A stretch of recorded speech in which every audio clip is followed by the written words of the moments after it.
Vamos lá, os 144 mil selados. No Apocalipse, nós terminamos semana passada, onde nós tivemos o estudo dos sete selos. Tem uma pergunta, logo no final, em Apocalipse 6:17. Porque chegou o grande dia da ira deles. E quem pode suster-se? Quem pode se sustentar?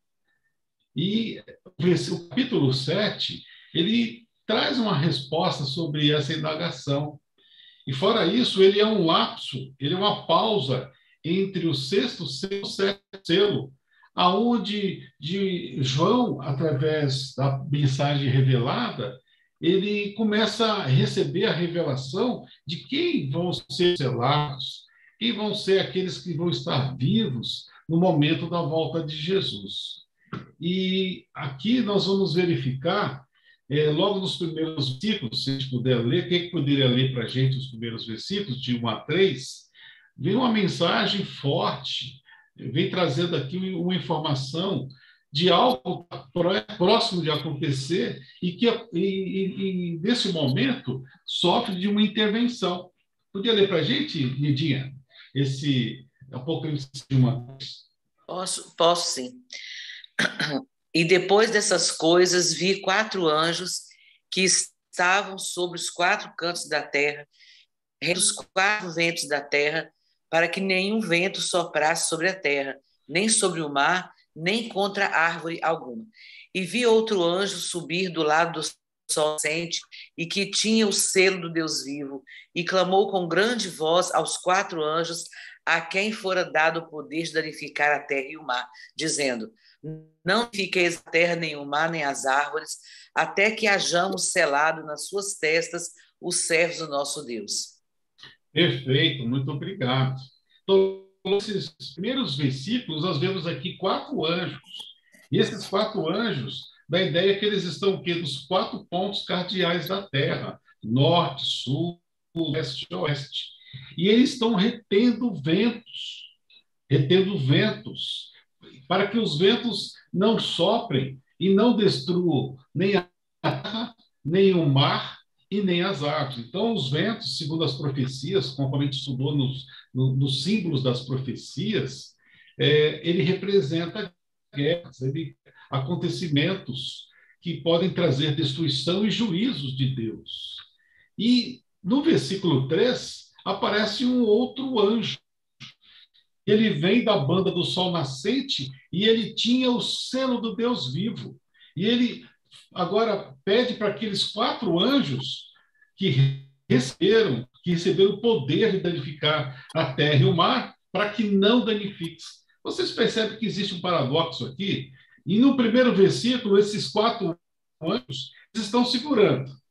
No versículo 3, eles, parece que vão soltar, e vem um outro anjo e diz: pare, não solte ainda. Ou só eu que percebi? O que vocês acham do primeiro e do terceiro versículo? Eu concordo realmente com você. Um pouco tempo atrás eu estava lendo alguma coisa sobre isso, e fala justamente o seguinte: houve uma pergunta, não lembro bem onde nós estávamos, houve uma pergunta seguinte sobre a volta de Jesus, que muitos falavam assim: existe uma pessoa que eles duvidam que a volta de Jesus vai ser vista por todos, porque como pode alguém estar na China ou estar não sei aonde, tal. Aí falar o seguinte, só que esqueceu uma coisa, que antes da volta de Cristo, vão ser dada a ordem aos anjos para que danifiqueis a terra, certo? E essas ilhas, então, o oceano, por exemplo, nós temos 5 continentes, não é isso? Então, esses 5 continentes se transformar em um continente. Quer dizer, o mar que nós chamamos de Atlântico, Pacífico, Índico, tudo vai se tornar um, porque tudo vai se chegar. Mas só que antes de haver essa danificação, os servos de Deus, os salvos, terão que ser selados antes que todas essas coisas aconteçam. Porque o próprio Jesus, em São Mateus 24, fala que vai haver uma grande transformação, tanto no céu como na terra. né? Então, vai uma grande comoção, na verdade, uma comoção. Então, antes que os servos sejam selados, é o pedido do anjo: para, espere, deixa eu selar os servos do Deus vivo. Depois se faz que Nós estávamos falando exatamente hoje, antes de começar aqui, nós estávamos fazendo um outro estudo bíblico, e a gente estava discutindo esse ponto, de que nós falávamos pandemia, que a pandemia mexeu com o planeta Terra, todo mundo começou a usar máscara, independente da nacionalidade, mexeu na economia, até agora nós estamos sofrendo os efeitos da economia, mas isso não é o pior ainda está para vir. Quando a gente lê esse texto, esses anjos, eles têm ventos, quando soltarem, esses ventos têm o poder de destruir a terra, o mar e as árvores. Alguns teólogos, eles consideram esses acontecimentos como as pragas do Apocalipse. Quando as taças da ira de Deus, quando as pragas começarem a cair sobre a terra, são esses ventos que vão estar, e cada uma, nós vamos estudar um pouquinho mais para frente, cada praga, e vão estar trazendo esses danos à terra. E então chega um anjo e, opa, só um minuto, eu preciso preparar um time. E esse time, daqui a pouco nós vamos falar sobre ele, é um povo especial que vai ficar vivo durante esse período, que vai estar vivo. E ele fala assim: segure os ventos, mas só até que eu cele, até que eu escolha. Depois que ele terminar de escolher, os ventos vão ser soltos. Aí, e comecem os jogos, e comecem a luta, e comecem a batalha. Ô, Joilton, Oi. Só tem um detalhe. Quando nós lemos, que a gente não chegou lá ainda, mas ainda, como você mesmo falou, quando a gente chegar nas pragas, nós vamos ver que as pragas elas não acontecem no mundo inteiro. Senão acaba o planeta. Então, justamente, por exemplo, se as águas se transformarem em sangue em todo o planeta, não vai existir ninguém. Sim. Né? Então, assim, elas são parciais. Só que nós estamos falando das 7 pragas, certo? Quando termina as 7 pragas, eu acredito, lendo aqui, que aí vem essa ordem dos anjos, porque cada praga é enviado um anjo para realizar aquela sentença. Só que aqui, esses anjos aqui são os anjos dos 4 cantos da terra. Então, eu acredito que não tem nada. Tudo bem que as pragas elas vão destruir a parte da terra, nos territórios, nos locais, nos países onde elas acontecerem. Só que essa parte aqui, não, ela vai ficar realmente toda a terra. Vai ser muita destruição, vai ser desolador. Eu também concordo com você, as pragas serão universais, mas o que esses ventos vão soltar vai trazer muita destruição. E também não pode ser também totalmente mundial, por isso que o pessoal fala dessa conectação com as pragas, porque o mundo acaba. Né? Mas, na continuação, deixa eu voltar aqui no comportamento, como vocês conseguem ver. Está aparecendo para vocês?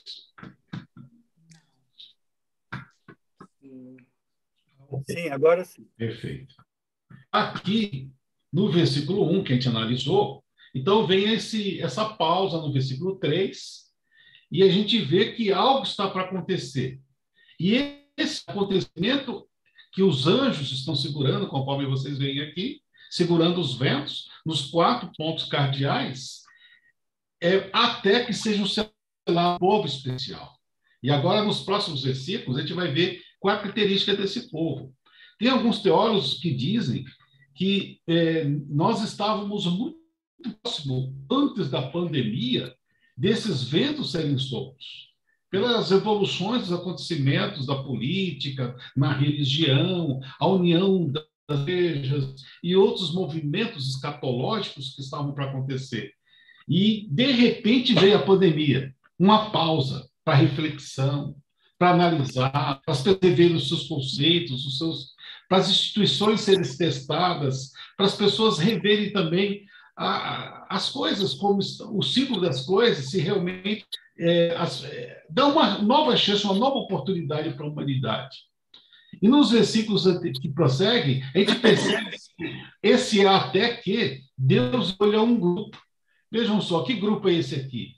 Os 144 mil do Apocalipse. Apocalipse fala de 144 mil escolhidos. Vamos ler o texto? Pode ler para a gente, Lidinha? Você leu perfeitamente bem. Lê para a gente os outros versículos. Bem, e eu vi o número dos selados, e eram 144 mil selados de todas as tribos dos filhos de Israel.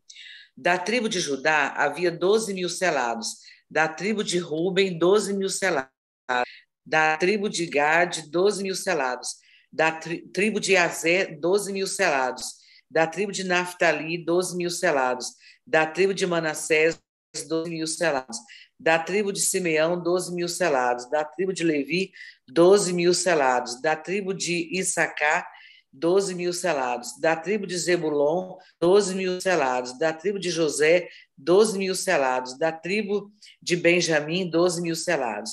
Depois dessas coisas olhei, e eis aqui uma multidão, ninguém podia contar, de todas as nações e tribos e povos e línguas, que estavam diante do trono e perante o Cordeiro, trajando vestes brancas e com paus nas mãos, e clamavam com grande voz, dizendo: salvação ao nosso Deus, que está sentado no trono, e ao Cordeiro. Muito obrigado. Então, aqui ele é revelado. O número de selados eram 144 mil selados de todas as tribos dos filhos de Israel. Vocês... Oi, só um minutinho. Esse número, na opinião de vocês, ele é literal ou ele é simbólico? Pode falar, Elias.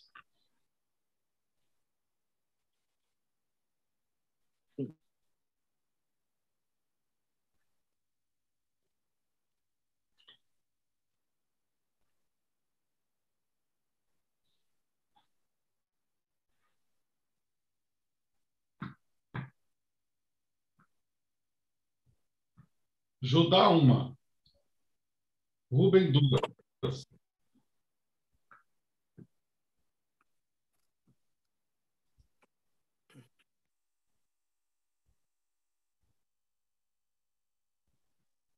Isso. Vamos pegar, então, direto no texto. Quer ler direto na Bíblia, Elias? Mas, se eu não me engano, acho que ele tinha leu na Bíblia, não foi? Ah, tá bom. Lê para a gente na Bíblia direto. Não, eu li no texto que o Joilton colocou aí. Estou lendo no texto. Aí tem 12 tribos. São as 12 tribos de Israel. Olha aí, ó. Judá, Ruben, Gade, Asser, Naftali, Manassés, Sião, Levi, Issacar, Zebulon, José e Benjamim.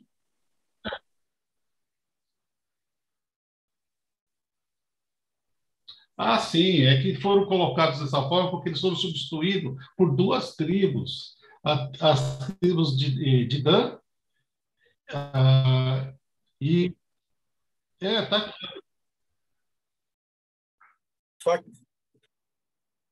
Só que quando você pega na Bíblia, traz José e Benjamim. São as tribos da família de José, foram Levi, né? Levi também substituiu a tribo de Dan. Eu até fiz um comentário aqui, deixa eu mostrar para vocês aqui. Eu vou mostrar um pouquinho mais para frente, como é que saiu o assunto. Ó, tá aqui, ó.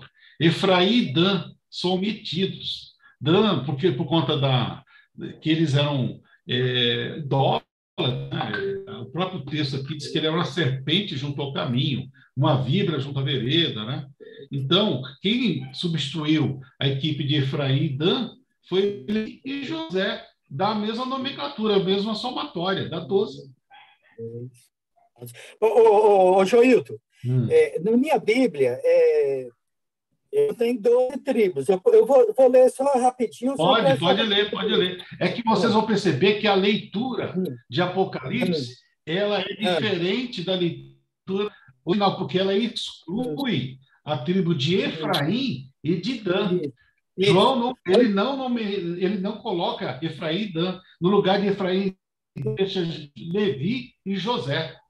Quer ver? Da tribo de Judá, da tribo de Ruben, da tribo de Gade, da tribo de Aser, da tribo de Naftali, da tribo de Manassés, da tribo de Simeão, da tribo de Levi, da tribo de Issacar, da tribo de Zebulon, da tribo de José e da tribo de Benjamim. Na Bíblia em Apocalipse 7, 5 a 8. Então, são 12 tribos. Isso, correto.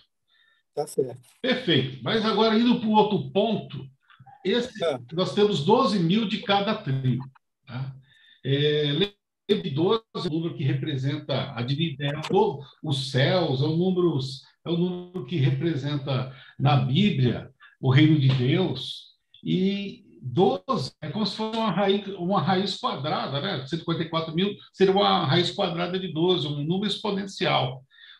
E aqui coloca 12 de cada tribo. Vocês acham que esse número ele é real ou ele é simbólico? O que vocês pensam sobre esse assunto? Eu acredito, na verdade, que seja um número simbólico. Apesar, assim, existe se você pegar, por exemplo,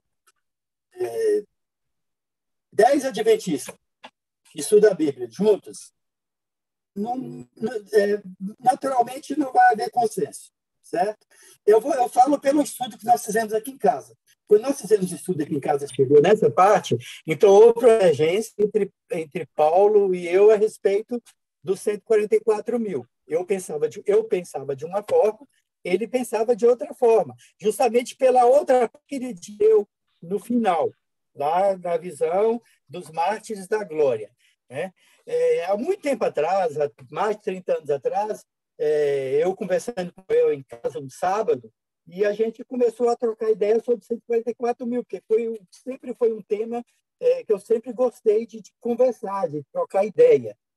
E a gente chegou a uma conclusão. A gente não chegou, na verdade, nem eu nem Joel, a gente não chegou em nenhuma conclusão, porque ele mesmo, uma vez, Joel falou comigo assim, ó, nem a Ellen White discute muito a respeito disso. Ela fala, mas ela não cita muito. Só tem um detalhe. Quando você lê a Bíblia aqui, ela primeiro fala sobre as catástrofes que vão acontecer, depois fala sobre os selados, certo? E esses selados são o quê? São os que vão estar vivos. Então, há dificuldade de muita gente. Por exemplo, os testemunhos de Jeová. Os testemunhos de Jeová, eles garantem, eles pregam isso, que são literais.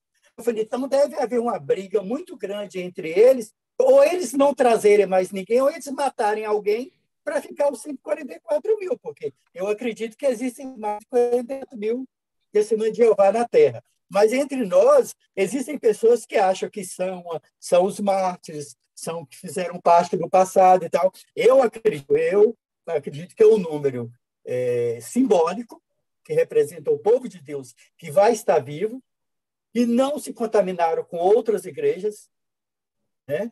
E mais. Mas que também podem ser convidados.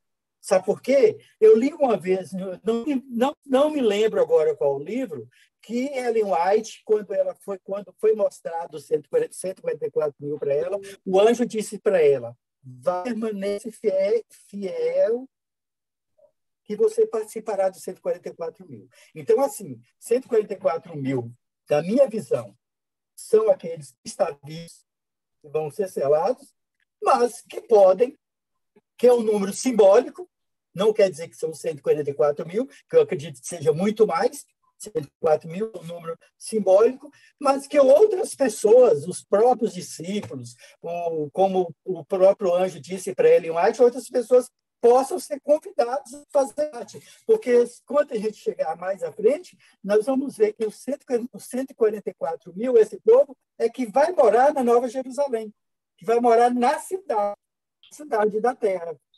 Então, como você disse, é um número que traz assim várias teses, né? Tem gente que acha que somente os vivos, tem gente que acha que pode ser pessoas que já morreram, e tem gente que acha que não é um número literal, que é um número simbólico, né? Deixa eu só comprar coisa aqui. A Nedinha leu aqui, ó, depois dessas coisas, e aí o Paulo falou assim, Tá vendo aí essa multidão? Eu falei, calma, calma, calma. Essa multidão que o apóstolo João está falando aqui é outra multidão, não é os 144 mil. Porque na volta de Cristo não vai estar só os 144 mil. Todos salvos da terra. Pode completar. Agora pode completar. Vamos fazer um estudo sobre isso, só sobre esse detalhe que você acabou de falar. Eu vou até pausar um pouquinho aqui, ó, só esse ponto que você acabou de colocar. Você consegue ver aqui o texto? Ó, deixa eu colocar meu óculos. Nós temos o 54 mil, ele é apresentado em dois textos do Apocalipse, Apocalipse 14 e Apocalipse 7, somente nesses dois pontos. Mas quando você faz a leitura, por exemplo, do capítulo 7, João começa dizendo, aqui no versículo 7:4, e eu ouvi o número dos selados. Ele não viu, ele ouviu. E eram 144 mil selados de todas as tribos dos filhos de Israel. Daqui a pouco eu te explico o porquê isso aí, tá? Tem uma outra tese que explica por que ele coloca de maneira taxativa 12 de cada tribo. Agora, no versículo 9, leia para a gente o versículo 9 aí, Raimundo. Depois dessas coisas, olhei e eis aqui uma multidão, a qual ninguém podia contar, de todas as nações, tribos e povos, que estavam diante do trono e perante o Cordeiro, trajando vestes brancas e com palmas nas suas mãos. Então, você vê aí dois paradoxos. Dois No versículo 4, não. No primeiro versículo 4, ele não viu os 144 mil. Ele ouviu. Eu ouvi o número de selados. Eu não vi. E eram 144 mil. Depois a gente vai entender porque esse 144 mil, selados de todas as tribos de Israel. Agora, no versículo 9, ele vê. E quando ele olha, é uma multidão a qual ninguém pode contar, de todas as tribos, nações e povos. Eram incontáveis. Entendeu? Então, você... É uma tese que você pode entender que é o mesmo grupo. Tá?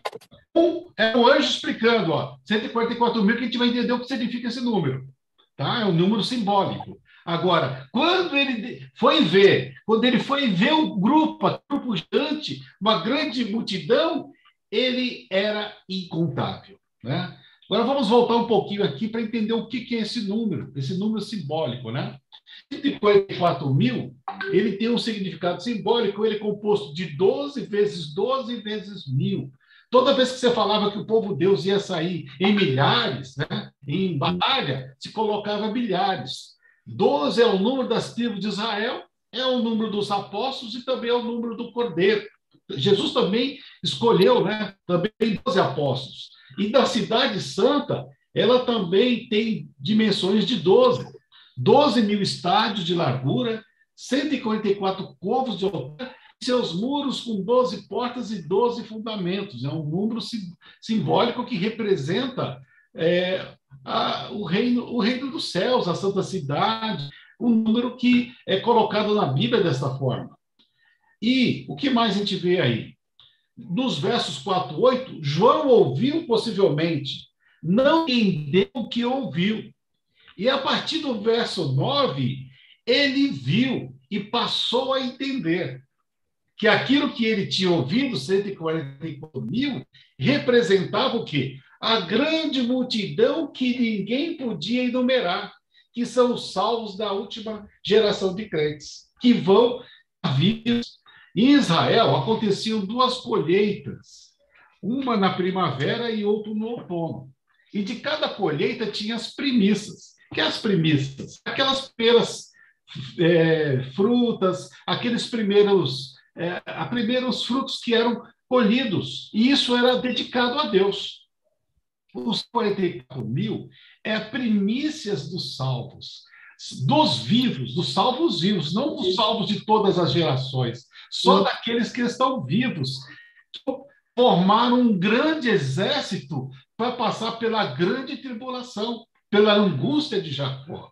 Tá? Então, a ideia que a gente tem aqui, 144 mil, é um número simbólico, ele representa essas estruturas que nós acabamos de falar, número das 12 tribos de Israel, os ossos, a cidade. Então, ele é um número exponencial. E por que de cada tribo? Por que de cada tribo? Eu estava até pegando um texto aqui, que eu também coloquei aqui. Cada tribo, ela tinha uma característica, tá? Se você inclusive, tem um estudo sobre o que representa cada nome da tribo de Israel. Issacar, por exemplo, é das pessoas que carregam fardos. Naphtali, das palavras formosas. Então, a ideia de que as pessoas, os salvos, dentro desses grupos, são diferentes pessoas que passaram por diferentes experiências espirituais, mas que, no final, é uma grande multidão incontável, né? E aqui, por conta disso, pela característica das tribos, foram excluídas as tribos de Efraim e de Dan. Outra coisa interessante, se nós tivéssemos que pegar 12 mil de cada tribo, não tem mais. As tribos de Israel, acabou, né? Na época de Jesus, só existiam 2 tribos. Agora, como que a gente vai achar 12 mil de cada tribo de Israel? É algo que não é possível mais. Eu trouxe também uma outras características de quem poderá fazer parte dos salvos. Tá? Deixa eu colocar aqui.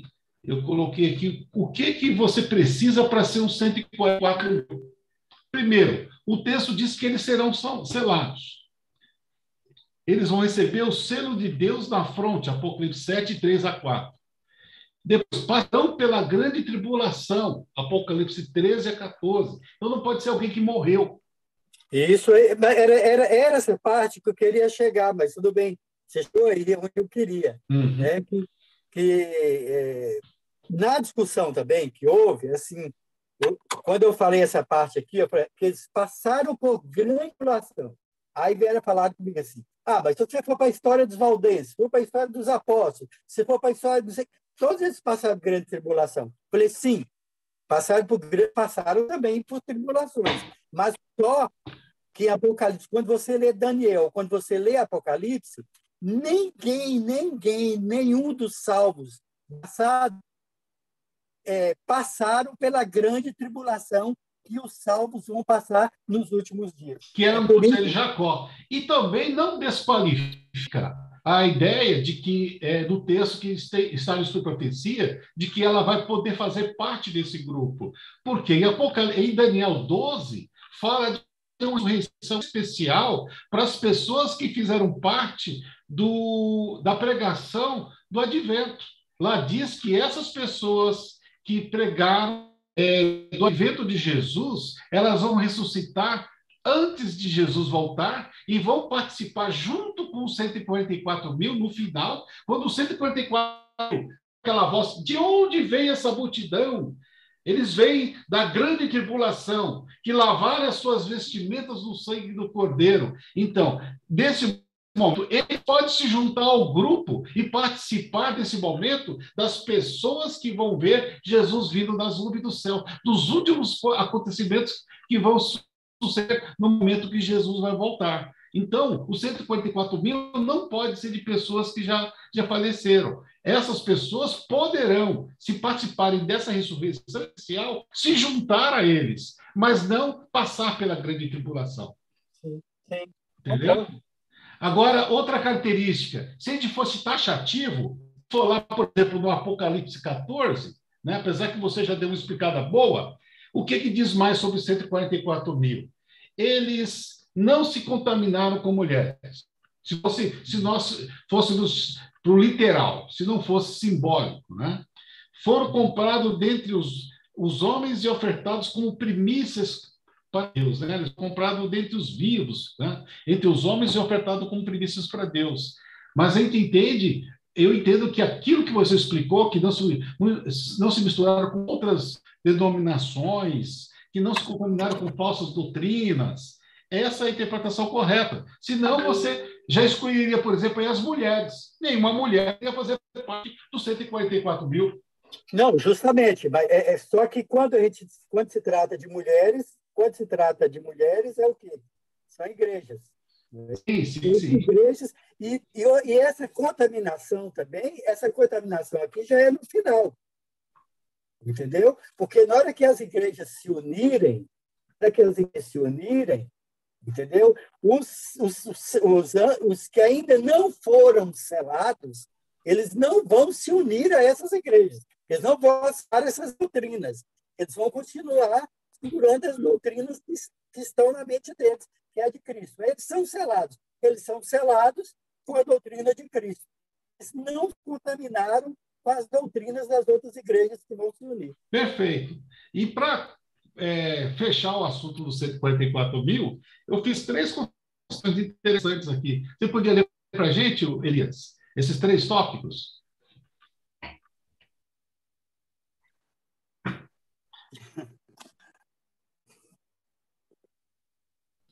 Comentou agora, Elias.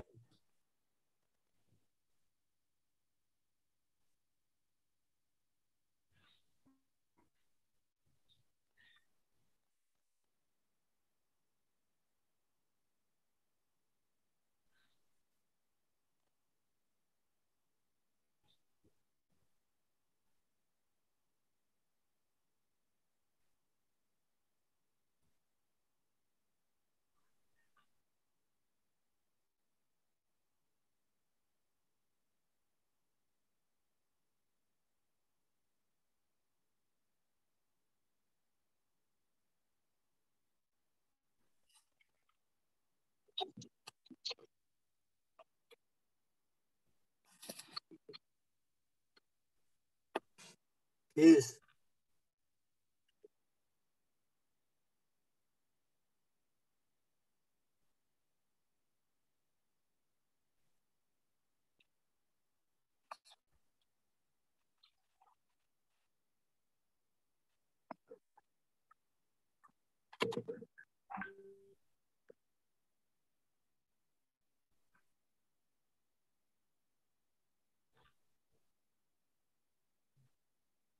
Perfeito, é isso mesmo.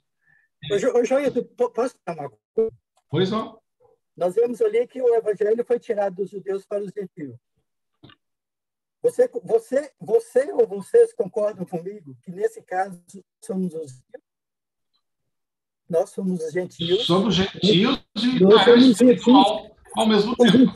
Isso, gentios convertidos. Isso. Então, se não somos gentios convertidos, nós não pertencemos às tribos de Israel. Pode falar.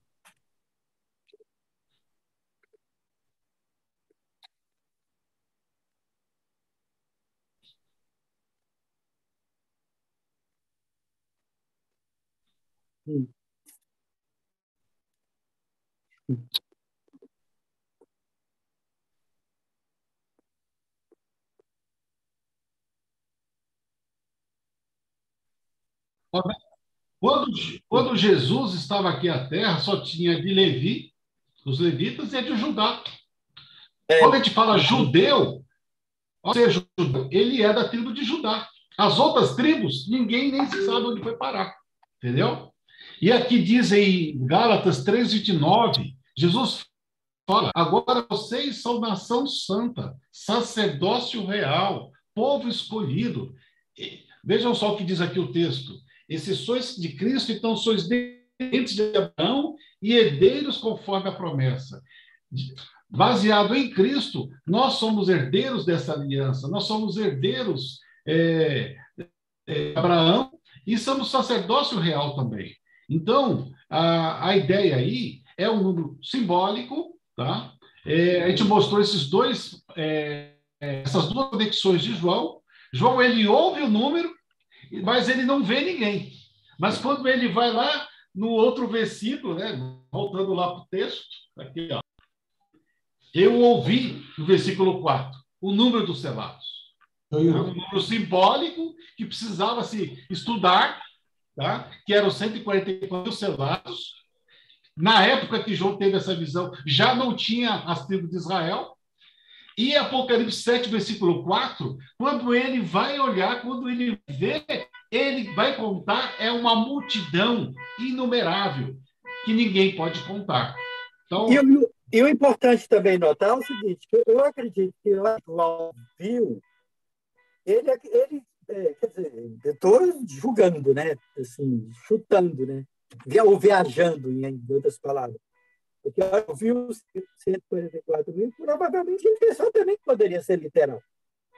Só que a hora que ele viu a grande multidão, aí eu falei, peraí, tem alguma coisa que tá dizendo que eu... Perfeito, e vale a pena a gente ler novamente, ó.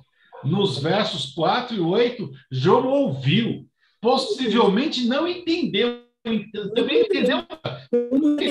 Como Daniel também lá não entendeu e o anjo teve que descer. Exatamente. Ele não entendeu primeiro. Poxa, como é que vai ter tribo de Israel? Verdade, né? Nos versos 4 e 8, João ouviu, possivelmente não entendeu o que ouviu.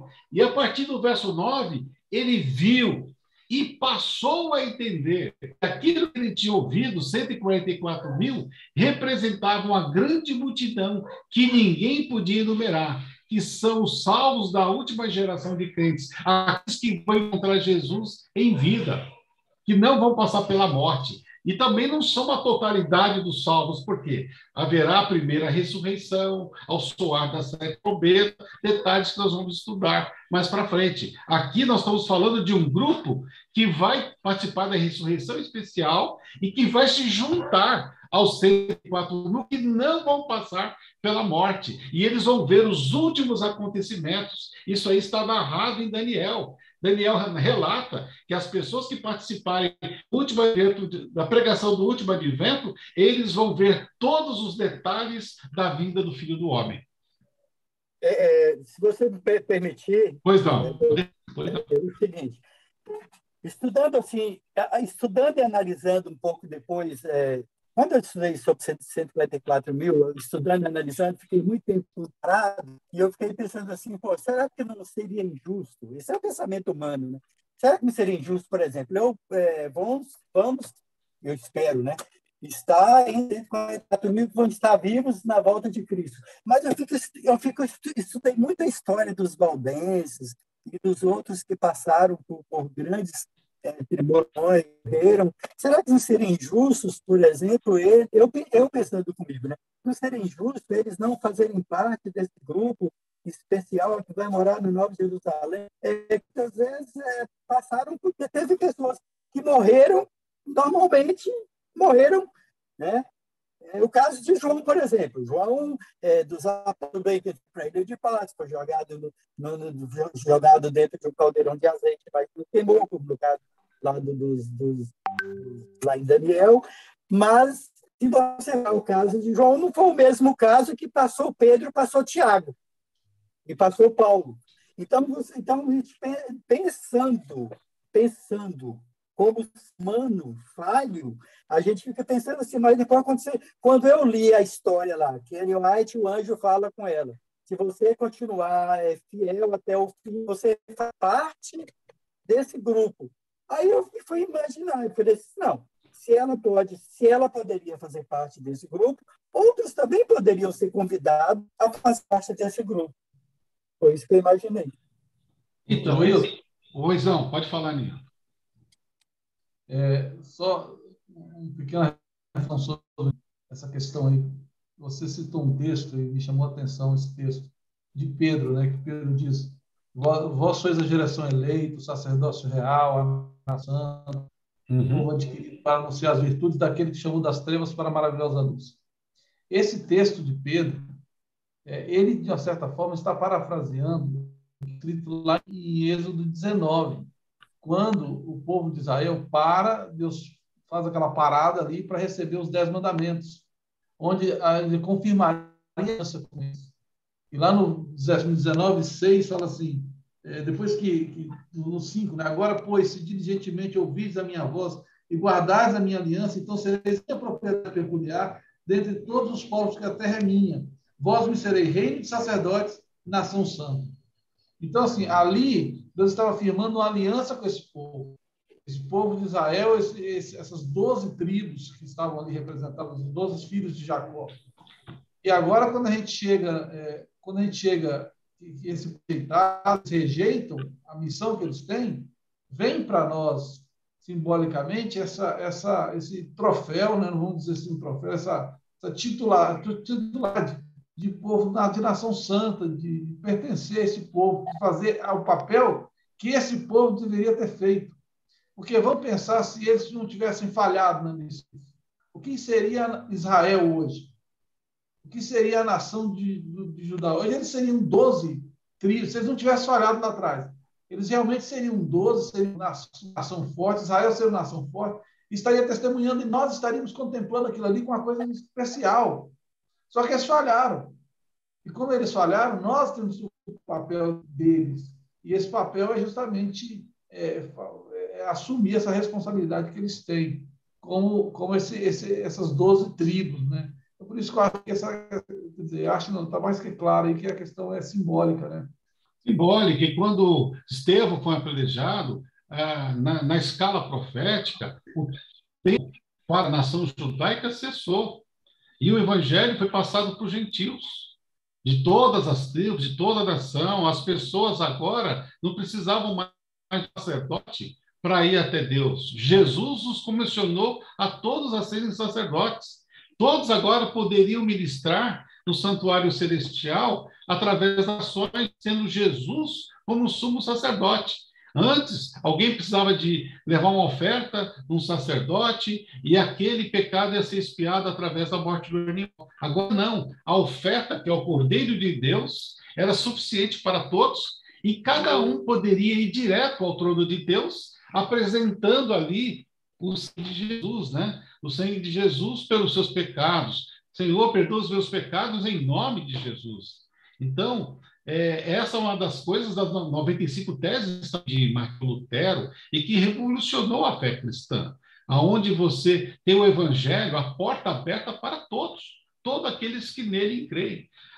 O evangelho de São João 3,16, né, a palavra de São João 3,16, ela é universal, para todo aquele que nele crê. Deus amou o mundo de tal maneira que todo aquele que nele crê não pereça, né? Crendo, não pereça, mas tenha a vida eterna. Ô, Joilton, eu posso completar uma Por coisa favor. que o Nino falou aí, eu gostei da coisa que falou aí, e me lembrei agora uma coisa. Deus, ele é tão maravilhoso, tão bondoso, ele cumpre com sua palavra, que quando Jacó mandou buscar Jacó, o que Deus disse para Jacó? Desce, mas vocês não vão ficar lá. Eu vou tirar vocês de lá e vão formar de nação, como eu prometi a Abraão. Certo? Então, essas 12 nações, essas 12 tribos, elas não existem, mas elas não seriam jamais esquecidas pela promessa de Deus. É como nós temos Jerusalém. Existe uma Jerusalém hoje. Só a Jerusalém que existe hoje não é a Jerusalém que nós vamos morar. Mas por quê? Porque Deus, quando Davi escolheu Jerusalém como a cidade de Deus, a capital de Deus, Deus aceitou de tal maneira, de tal amor, que ele nunca esqueceu esse nome. E mesmo não existindo mais hoje, para nós cristãos, a Jerusalém, que a nossa Jerusalém está nos céus, ela vai se chamar Jerusalém. Então, é simbólico, realmente é simbólico. Mas é homenagear tanto as tribos quanto os discípulos, né? Que nós vamos ter o nome deles também lá na Nova Jerusalém, e nós vamos ter a Nova Jerusalém. E como não poderia ser o nome de qualquer outra cidade, mas ele escolheu que fosse Jerusalém. E também, quando ele está em cada tribo, as características espirituais, o simbolismo de cada tribo. Tá? Ele eliminou a tribo de Dan, ele eliminou a tribo porque eles não correspondiam ao plano de Deus. E dentre os salvos, haverá grupos que vão ter o mesmo temperamento, a mesma identificação espiritual, os líderes das outras tribos, e isso vai ser dividido. Tá? Gente, já são 6:06, nós precisamos encerrar, e eu queria deixar uma mensagem aqui, uma última mensagem, deixa eu ver se eu compartilho aqui, que o anjo, ele vai selar, tá? Ele vai selar, E aqui diz o seguinte, que os 144 mil aparecem como a última geração dos verdadeiros adoradores, verso 7, que guardam os mandamentos de Deus e a fé em Jesus. E em contraste com aqueles que adoram a besta e a sua imagem e recebem a marca na fronte e na mão. Eles vão ser aqueles que ficarem de pé. Eles vão ser aqueles que não vão ceder. Eles vão andar pelo vale da sombra da morte e não vão temer. Aquelas mesmas experiências que passaram Sadraque, Abdenego, ali na fornalha ardente, eles falaram sem nenhuma presunção: ó rei, o nosso Deus, ele pode nos livrar, mas se ele não quiser, rei, saiba que nós não adoraremos a sua imagem. Esse perfil que vai ter os 144 mil. Diante dessa tribulação, no momento que Jesus disser lá no céu, está feito. Continue justo, continue o ímpio, continue.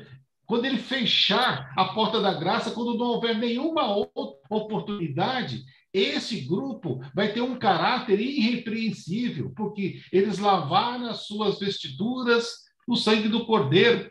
Eles serão aqueles Sadraque, Mesaque, Abdenego, aqueles mesmos que ficaram de pé, enquanto todos se dobravam diante da estátua do rei. E também, outra coisa que nós temos que entender, o Espírito Santo está escolhendo, o anjo está escolhendo, ele está separando. E qual que representa muito isso são as 10 virgens. Todos tinham a lâmpada, todos tinham a verdade, a palavra, o conhecimento, mas o que diferenciou, o que selou a pessoa para ver o noivo foi o Espírito Santo. Uma relação íntima com Jesus.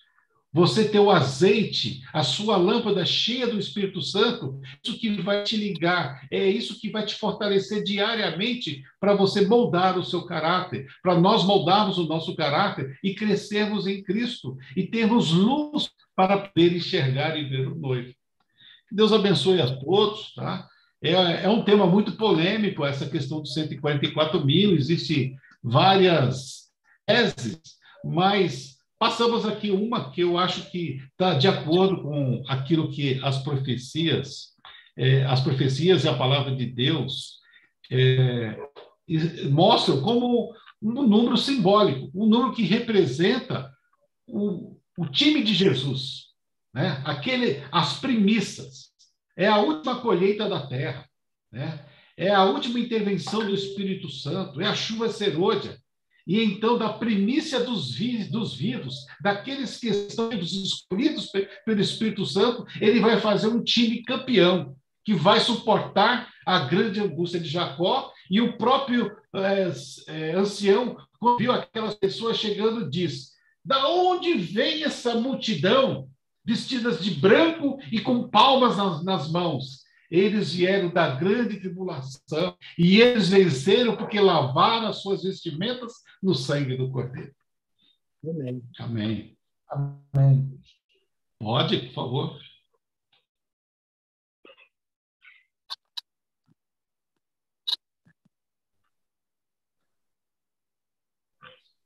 E tem o testemunho de Jesus.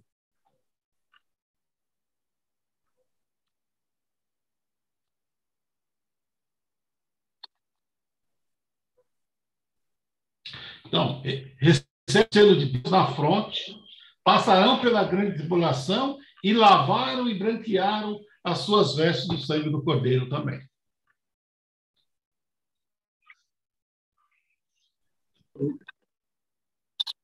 Não podemos confirmar de todos os tempos, porque o 144 mil é a primícia dos vivos. Eu concordo, eu também concordo com a mesma teoria de Joel pelo seguinte: concordo com a ressurreição especial, né, que eu acredito que vão ser chamados, né, que vão ser chamados para participar desse grupo. Agora, uma coisa muito importante que nós precisamos pensar e orar é o seguinte: nós estamos sendo observados. Sim. Todos nós estamos sendo observados dia após dia pela nossa conduta, a nossa maneira de ser, a nossa maneira de agir, e devemos implorar pelo poder do Espírito Santo, porque quando nós lemos a história de Jacó, né? A angústia de Jacó. E Ellen White, ela fala sobre essa angústia de Jacó, e muitas vezes nós achamos que é uma coisa pequena. Gente, não é uma coisa pequena. Vai ser um evento tremendo. Vai ser complicado, vai ser sofrido, vai ser dolorido. A única esperança, o que me apega muito nessa esperança, é porque eu vou ser observado pelos anjos e ser protegido por Deus. Mas eu não vou saber nesse momento eu não vou ter tempo, eu não vou saber que eu estou sendo protegido, que eu estou salvo, que eu estou selado. Eu não sei disso, eu não vou saber disso. Então, o que nós precisamos, nesse momento, é pedirmos a ajuda do Santo Espírito para que ele nos fortalecer, nos conduzir nesse caminho, para que possamos suportar essa grande angústia de Jacó, para não pularmos fora do barco antes de chegarmos à celestial. Amém. Para vocês terem uma ideia, hoje foi muito interessante aqui no Espaço Novo Tempo. Nós estamos falando sobre oração, as pessoas pedindo oração, uma mensagem muito impactante. Aí, no final, tinham muitas visitas, né? E aí o pregador perguntou lá no grupo de jovens, lá, você gostou? Eu achei maravilhoso as músicas, a mensagem. Eu só não entendi uma coisa. Na hora que a gente estava de joelhos, eu abri meus olhos e tinha uma pessoa lá que eu não estou aqui, estava vestido de branco. E ele ia passando na frente das pessoas e anotando algumas coisas. O que isso representa no culto de vocês? Aí eu falo, você viu isso? Então você viu um anjo escrevendo, anotando os pedidos de cada um e levando para o céu. Né? A visita que perguntou, quem é essa pessoa de branco que estava no culto? Enquanto nós estávamos de joelhos orando, ele ia anotando. Ia se aproximando das pessoas e anotando. Ela perguntou, quem é essa pessoa? Por que vocês fazem isso? O que isso representa? Só que só ela viu isso, ninguém mais viu. Né? O Espírito Santo ele está fazendo o trabalho dele, ele está selando, está escolhendo. Né? Jesus ele teve que intervir. Ele pediu a um anjo que parasse, os anjos que iam soltar os ventos, até que ele escolhesse o seu exército, até que ele escolhesse a sua primícia, aqueles que vão passar pela grande tribulação. Que Deus abençoe a todos e uma ótima semana a todos. Amém. A todos. Vamos fazer uma oração para terminar? Termina para a gente a oração, Raimundo? Então vamos orar. Eterno e glorioso Deus que está nos mais altos céus, queremos te agradecer ao Pai por mais um estudo que fizemos aqui, por essa gloriosa esperança que temos em nossos corações da volta do amado Filho, do seu amado Filho, que vai descer à terra para buscar os selados. Amém. Senhor, nós temos as nossas imperfeições, as nossas dificuldades, sabemos que vamos passar por grandes tribulações, e se nós formos sinceros a Ti, nós vamos dizer que ainda não estamos preparados para essa grande tribulação. E pedir uma porção dobrada do Teu Santo, glorioso Espírito, para que Ele possa nos preparar, para que Ele possa nos ajudar a vencer, a convencer da justiça, do juízo. Amém. Para que possamos um dia alcançar os céus. Com a Tua força, com a Tua mão poderosa, podemos ir mais alto, podemos voar mais alto, até chegarmos às nuvens do céu, e entrar Jesus e abraçá-lo e agradecê-lo por ter derramado o Teu sangue por nós. Amém. Continue conosco, Senhor, essa semana que está se iniciando. Nós não conhecemos, nós sabemos que com a Tua direção nós possamos passar por todos os transtornos, todos os problemas e vencermos. Venha olhar, Senhor, para cada pedido de oração aqui. Eu, Senhor, altos, de acordo com a Tua vontade, atender a cada um conforme a Tua necessidade. Amém. Nós te agradecemos em nome de Jesus. Amém. Amém. Semana para todo mundo aí. Deus abençoe a todos. Uma boa semana. Foto. Opa, vamos tirar foto. Todo mundo bonito aí para tirar foto. Eu estou bem. Olha agora eu estou bem. Ó, eu tenho que encolher a barriga. Peraí que eu tirei logo na hora que o João tem que encolher a barriga. Olha lá, de novo, em 3, 2, 1. Aí, agora ficou bom. Legal. E sábado que vem, quem é Nino? Não sei, está na lista. Raimundo. Raimundo, né? Raimundo, só pode ser Raimundo. Vai você, Raimundo. Paridinha também, né? Acho que a Nidinha ficou devendo aí, a Nidinha? Eu fugi, né? Fiquei devendo, é mesmo. Então vamos cobrar da Nidinha. Eu tenho que pagar essa, né? Pagar, Nidinha. Estou querendo te